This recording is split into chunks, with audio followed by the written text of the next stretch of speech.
Lights, camera, action are returning to Tinseltown this morning as the Writers Guild of America has unanimously voted on an agreement that has suspended the strike. Caplin's Anthony Cruz has more on the landmark deal. The WGA has officially suspended their strike in Hollywood as of this week. Spanning 146 days, it was the second largest of its kind ever. The union's effects seem to have been worth it, though, as it managed to reach an agreement on a contract that has been labeled a historic accomplishment for both Hollywood and labor movements in general.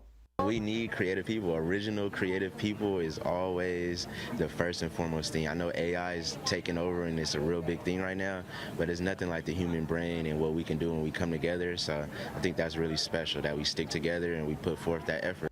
The main components that the writers were able to negotiate into the deal centered around receiving large and more sustainable cuts from their labor over time throughout viewership-based residuals, while also ensuring that there are regulations in place to maintain their job security in a climate where corporations are pushing the advances of AI as a means to cut costs on production. I feel tentatively great. I mean, it's a tentative deal, so I'm feeling really good.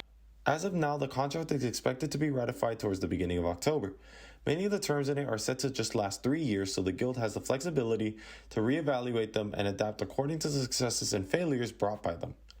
We are glad that it's potentially over, but we know that it's not over. You throw a rock into the sea, you will get a ripple effect for a long time. Though this decision is projected to accelerate the SAG-AFTRA strike, in the event that it continues even longer, the majority of WGA members look to continue standing in solidarity with the Actors Guild by working on projects that do not interfere or undermine its goals. Even if this deal goes through, we still have to get the actors paid because our words are meaningless unless we have our talented friends out there putting them on the screen.